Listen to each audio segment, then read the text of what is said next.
भैया और के बलिदान के पश्चात मैंने इतनी प्रतीक्षा 33 वर्ष, तो सबसे बड़ी खुशी मिल रही है। 33 वर्ष पूर्व जो भाइयों के साथ का जो भी था, उन पलों को मैं कभी नहीं भूली हूँ। सिर्फ राम मंदिर के उद्घाटन से पूरा देश नहीं, पूरा विश्व मुझे लगता है कि जैसे भगवामय हो गया है। अगर आपको सही भी लगता है तो आप पैरों में गोली मारते।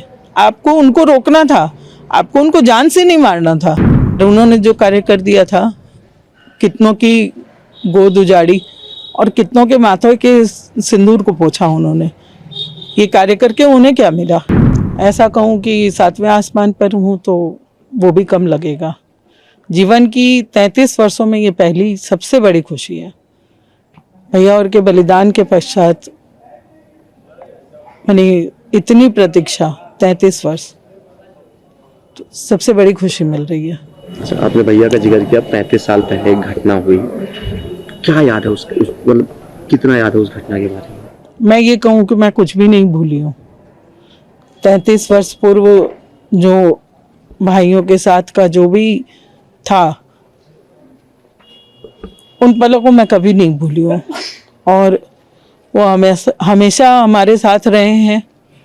और उनके जाने के बाद भी मैं ये कह सकती हूँ कि उनका जो सपना अधूरा था, उस सपने को पूरा करने के लिए हम सतत प्रयास कर रहे थे। वो मेरे माँ पिताजी के साथ हमने भी एक संकल्प लिया था कि जब तक राम जन्मभूमि पर भव्य मंदिर का निर्माण कार्य नहीं हो जाता है, कोई भी आह्वान होगा तो हम वहाँ पर अपना सर्वस्व लगाएंगे। और ठाकुर जी की ये कृपा रही कि आज बाबरी ढांचे से लेकर भव्य मंदिर का सफ़र जो था वो मैंने अपनी आंखों से देखा है, प्रत्यक्ष देखा है। तो मैं तो बहुत खुश हूँ कि मुझे ये सौभाग्य मिला कि इस दिव्य और भव्य मंदिर को मैं अपनी आंखों से देख पा रही हूँ, जिसकी आशा कहीं ना कहीं छीन हो गई थी मेरे लिए।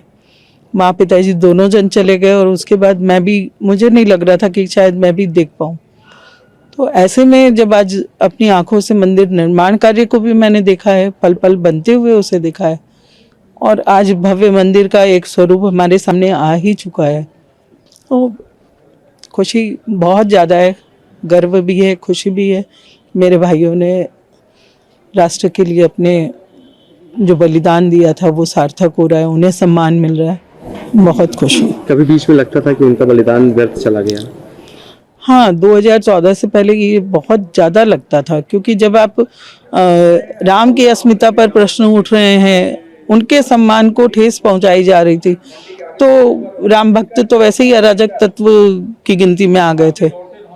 आपने अभी भी वो केशव प्रसाद मौर्य जी, नहीं ये हाँ स्वामी प्रसाद मौर्य जी का सुना होगा कि उन्होंने बोल दिया कि अराजक तत्व थे। तो ये अराजक तत्व की गिनती में जब आ गए थे तो वो ठेस तो बहुत लग रही थी और आशाएं बहुत छीन हो गई थी। पर अब जो देश में जो माहौल चल रहा है तो बहुत अच्छा लग रहा है। आज ही मेरे साथ में आए हुए हैं तो मैं उनको बोल रही थी कि सिर्फ राम मंदिर के उद्घाटन से पूरा देश नहीं, पूरा विश्व मुझे लगता है कि जैसे भगवामय हो गया है। बहुत अच्छा लग रहा है। एक हिंदू होने के नाते मैं आज बहुत गर्व महसूस कर रही हूँ कि मैं आज ऐसी धरा पर हूँ जिसकी गूंज पूरे विश्व में जा रही है। आपने 2 भाई खोए, कई लोगों ने अपनों को खो दिया। ऐसे में स्वामी प्रसाद मौर्य ने एक चीज़ और कही कि उस टाइम गोली चलवाना जो सरकार को ठीक था, न्यायोचित था। हाँ, ये कानून समझते भी हैं कि मुझे तो ये नहीं समझ में आ रहा है। अगर आपको सही भी लगता है तो आप पैरों में गोली मारते। आपको उनको रोकना था, आपको उनको जान से नहीं मारना था। वो कैसे अपने आप को जस्टिफाई कर रहे हैं वो वही समझे। हालांकि बाद में मैंने कहीं सुना कि मुलायम सिंह ने इस बात के लिए मैंने कहीं कुछ रिग्रेट भी किया कि गोली चलाने हमारी मजबूरी थी, गलती थी, जो भी था, पर उन्होंने जो कार्य कर दिया था, कितनों की गोद उजाड़ी और कितनों के माथे के सिंदूर को पोंछा उन्होंने। ये कार्य करके उन्हें क्या मिला? सिर्फ चंद वोट के लिए ये सब कार्य करना क्या मतलब की बातें थी? उन्होंने रिग्रेट किया पर उनके पार्टी वाले आज भी जस्टिफाई कर देते हैं उनकी बात। तो राम को ही नहीं मानते तो वो राम भक्तों को कहाँ से मानेंगे, मेरा तो यही समझना है। अच्छा, आपने कहा पूरा विश्व भगवामय हो गया है, लेकिन इसी देश में कुछ लोग हैं जिनको बाकायदा इनविटेशन मिला, जब लोग तरस रहे हैं आने को, उनको इनविटेशन मिला पर वो नहीं आ रहे हैं, उन्होंने मना कर दिया। ये उनका दुर्भाग्य है और इसमें मैं क्या कह सकती हूँ। ये दुर्भाग्य है कि उनको इनविटेशन मिला है और वो नहीं आ रहे हैं। मैं ऐसे लाखों लोगों को जानती हूँ जिनको इनविटेशन नहीं मिला है और वो मन में तकलीफ कर रहे हैं। आज जो लाखों कार सेवक आए थे, जिन्होंने अपने प्राणों को हथेली पर लेके यहाँ आए थे, अपने मतलब वो ये सोच के आए थे कि अगर हमारा प्राण भी चले जाएगा तो कोई दिक्कत नहीं है। आज वो जब मौजूद हैं और उन्हें उस कार्य के लिए, जिस कार्य के लिए वो आए थे अपने प्राणों को हथेली पे रख के, आज वो कार्य जब संपूर्ण हो रहा है तो उनकी कितनी इच्छा बलवती होगी कि वो यहाँ मौजूद रहें, वो इस उद्घाटन सत्र में रहें। बल्कि मैं तो ऐसे लोगों को भी जानती हूँ कि जो जानते हैं कि मंदिर उद्घाटन में नहीं जाने मिलेगा, किंतु उस दिन अयोध्या भूमि पर रहना भी वो अपने आप को बहुत सौभाग्यशाली समझ रहे हैं। उन सौभाग्यशाली में से मैं भी हूँ। मल्लिकार्जुन खड़गे, सोनिया गांधी, इन सब ने इनकी तरफ से कहा गया कि इस पूरे प्रोग्राम को, इस पूरे प्राण प्रतिष्ठा को भाजपाकरण कर दिया गया, इसलिए वो नहीं आ रहे, पॉलिटिसाइज किया गया। देखिए, वो पॉलिटिशियन है, वो पॉलिटिक्स की नज़र से ही सब कुछ देखेंगे। मैं इस बारे में और कुछ नहीं बोल सकती। दिग्विजय सिंह ने आज एक स्टेटमेंट दिया कि उस टाइम शिवसेना थी जो बाबरी विध्वंस में बहुत बढ़ चढ़ के थी, शिवसेना नहीं आ रही है, आरजेडी, सीपीआईएम ये सब नहीं आ रहे हैं, कांग्रेस नहीं आ रही है। उन्होंने कहा कि जब अभी मंदिर पूरा नहीं हुआ है तो प्राण प्रतिष्ठा की जरूरत क्यों पड़ गई? प्राण प्रतिष्ठा की जरूरत क्यों पड़ गई? उन्हें लग रहा है कि अभी मंदिर पूरा नहीं हुआ है। हमसे पूछिए ना, हमने 33 वर्ष प्रतीक्षा की है। हमें तो ये मैंने कितने युग बीत गए, ऐसा लग रहा है कि ये प्रतीक्षा आंखों को, मैंने आंखों में धुंधलापन आ गया है। अब धुंधली आंखों से मैं देखने जा रही हूँ तो मेरे लिए तो ये प्रतीक्षा बहुत लंबी हो गई। तो जितनी जल्दी हो सके, मैं भी ये चाहूंगी और करोड़ों हिंदू यही चाहेंगे कि जितनी जल्दी हो सके उतनी जल्दी राम जी अपने भव्यता से और सबके सामने आए। अच्छा, कई जो धार्मिक गुरु अपने आप को कहते हैं, उन्होंने शंकराचार्य की तरफ से भी कहा गया कि अभी मंदिर पूरा नहीं हुआ है, क्यों प्रार्थना करके ये एक तरीके का धर्म का काम नहीं है इस तरीके से करना। उसी बात को कांग्रेस उठा रही है कि जब शंकराचार्य नहीं आ रहे हैं तो ये क्यों भाजपा इस तरीके के इसको भाजपाकरण कर दे रही है, बीएचपी को पूरी पावर दे दी गई है।